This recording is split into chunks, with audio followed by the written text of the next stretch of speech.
Hey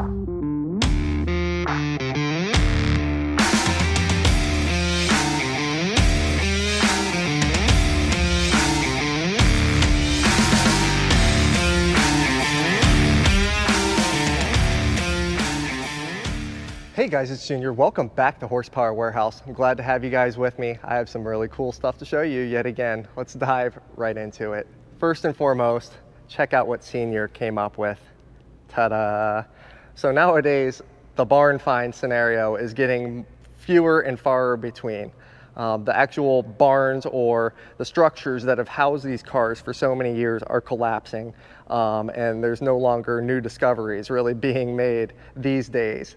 You know, the chances of finding something to be sitting for this amount of time is getting more and more rare. This is a 1959 Corvette that has been sitting in a transmission shop in Venice, Florida, or no, radiator shop, sorry, since 1971. I keep saying transmission shop, I don't know why. This one has been in the back corner. It's, as you can see, has been hot rodded a little bit. The paint, rumor has it, is absolutely exceptional underneath all of this dust.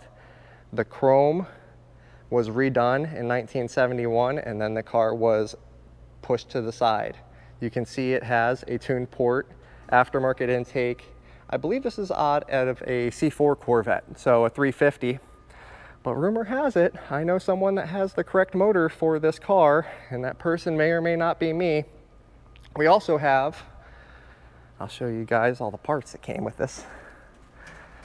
Ta-da! So we have a whole bunch of stuff that came with the car as well, just to kind of complete the project. Almost everything I believe necessary to get the car done. Of course, there's a lot of stuff that's going to need refurbished, but it is nice to not have a complete basket case of a car. I like having it put together. That way I know that I'm getting the complete package. Really, really neat. It looks like maybe sap or something dripped on the paint here. I'm going to try to get that off. That's probably my major concern on the paint. I think the rest of it, if I were inclined to want to clay bar it, wet sand it, and buff it, I think the rest of it would come out absolutely great. I don't know if I want to do that or not though, because right now it is truly unmolested as it came. It's been sitting since 71, so check out that old 1959 Florida plate. Super cool. You can see it has a old school Hurst shifter in there. I had not seen one of these intakes before. Sean, the technician that works with me back here, he was familiar with it. Apparently this company went out of business. I think it's Speed Performance that manufactures this, but really cool intake. Neat car. I like it because they didn't cut it apart and make it into a, I think he was going towards race car with this, but he didn't fully commit to it, so it can all be reversed and made into a nice car, or a nice original car. This could be nice into a nice race car too, but if I do the full build on this, then you know the direction we're heading. 64 is making good progress. You can see the Nassau, the foam car, is here. Let's just take a quick look at the bottom of what an absolutely immaculately done car should look like. This is back from paint. As you guys know, we had everything wrapped with plastic. So we unwrapped all the plastic and just starting to get all the overspray off of this car. Man, I like it. I like it a lot. Look at how beautiful that frame, the bottom of the tubs, everything is coming out absolutely gorgeous on this car. The people that own this car deserve it. So, yeah, good job, Senior. We appreciate you. Oh, he's getting the customary popsicle out of the, this is starting to become a YouTube tradition here. As you can see, we did make progress on our 64 as well. Here's the engine that came out of the vehicle. This thing was rocked. You guys can see the rear frame rail there, how it should be straight, but it's got a real heavy kink right there. I'll show you the other side frame rail just for reference. That's how straight it should be, right? And then it was walloped. It was walloped real hard. Also, if you look at this rear assembly, all the welds are really substandard, I guess is the best way to say it politely. You can see it's cracked through here and they tried to weld it, but that bar is kicked out and twisted. So definitely was hit in the rear, definitely was hit in the side.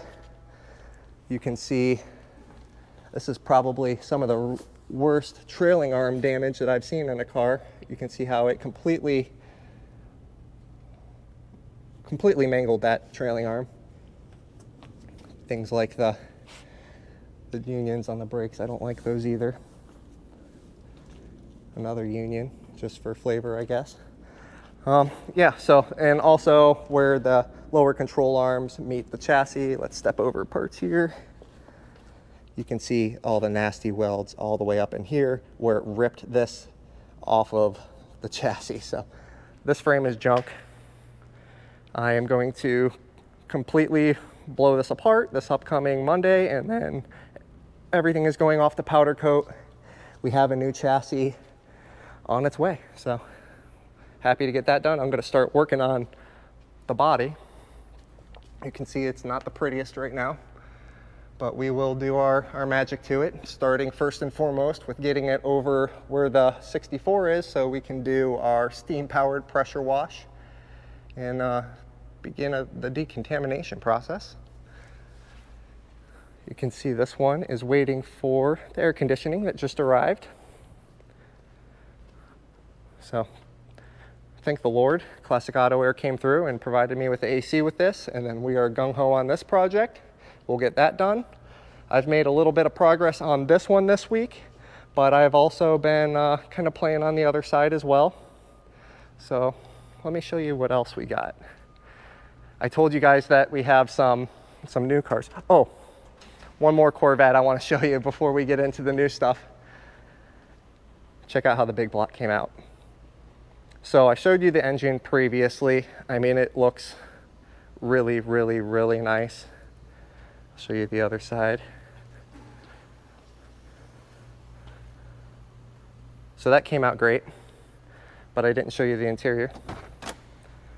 So carpet, dash, everything was cleaned.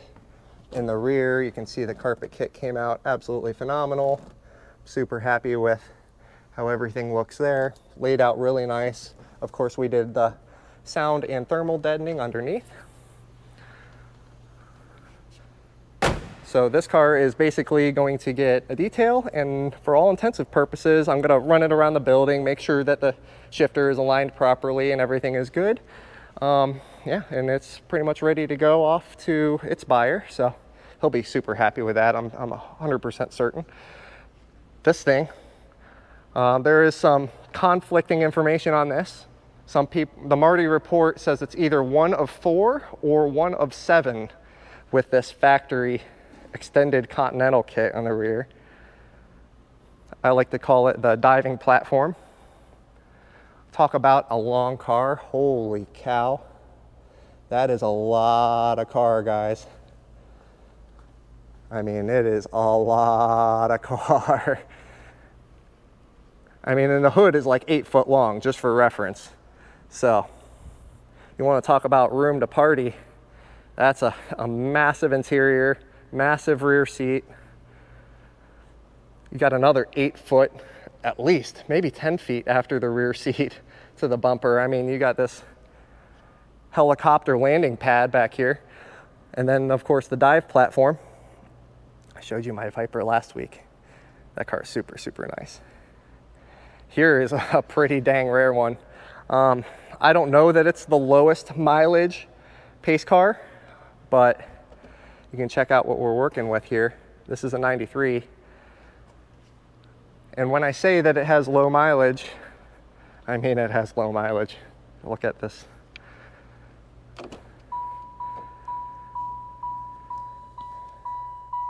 .30, in case you guys can't read it with the low lighting. Let's go ahead and pull this out a little bit. Everyone loves that ding. The seats are just absolutely fantastic on this. So yeah, 30 miles. Pretty wild. It's kind of funny because it smells like a new car would in '93, so it's interesting. I definitely like the 90s graphics on that. I do have something else I want to show you guys. Not my wife's Camry, but I do have some really kind of, that's future content. I got scammer checks. I got a scammer check for this, and I got a scammer check for my Bronco this week. But I'm going to talk about how to avoid cashier's check fraud, because I've been getting nailed with these scammers and these cashier's checks that want to send me a check knowing full well it's going to clear, and then wanting to send a transporter promptly after. They're skirting the law in the system. I want to make future content so I can kind of educate you guys and make you aware of the scam that's going on. This one going out, this was a consignment. You can see it's got some custom stuff going on here. I didn't want to just glide right on past it without showing you guys, because this is a super, super cool build. Another super cool build is this Toyota. You guys know I'm a Toyo fan. I drive a Tacoma daily. I love this diesel Land Cruiser. The satin sand color, I guess, is what this would be referred to. Completely refurbished interior, JL audio, roll bar. Everything is like brand new in this truck. Air conditioning, ARB lockers. I mean, just all the goodies. I think it's got front and rear air lockers, if I'm not mistaken, but they just did a super, super job on the build. I'm a stickler about details. I mean, gaskets and hardware and just everything is done very, very nicely on this truck. These doors are notorious for being kind of difficult to shut. So what you can do with these, if you don't hold the striker open when you shut it, you can just push through it, but it's just kind of hard with that spring there. So I prefer to do that, but it works either way. You just gotta push it kind of, I don't know why I bring that up to you guys. I feel like with the YouTubers, they always try to slam the doors so to make it look good. That way it closes every time, but they just, they're trying to hide something from you guys. I don't like that. I'm delicate with my cars. I try to use the minimal force as possible to close my doors, because I treat these cars with respect. You know, these are my babies. That thing is just absolutely striking build. I love this thing. I would daily drive this all day long, all day long. My wife, I don't know if she would agree with me, but comment down below if you like that. Would you rather, money aside, would you take the new or the old? These are both very, very capable off-road vehicles in their own regards. Or maybe even comment down below, which one do you think would make it further into the jungle? That's a fun one. That would be one that I probably have a hard time answering, because this thing is notorious for being like the king of off-road. And then you have the new entry here. Which one would you guys take into the jungle? Comment down below. I'm curious what you guys think. Very curious. Check out the olds. This thing, the Cutlass. I don't know if I showed this to you guys last time. It's looking absolutely fantastic. These things cruise just awesome. Really good driving cars. So, thank you guys so much for joining me. I know I skipped over a lot of stuff. I'm going to go further into detail on a couple different things. I want to show you more of the Nassau car. I want to go into the cashier's check fraud scam that's been hitting me this week. And I want to go a little bit further into some new Corvettes that we've got coming as well. So thank you guys so much for joining me. Until next time, take care.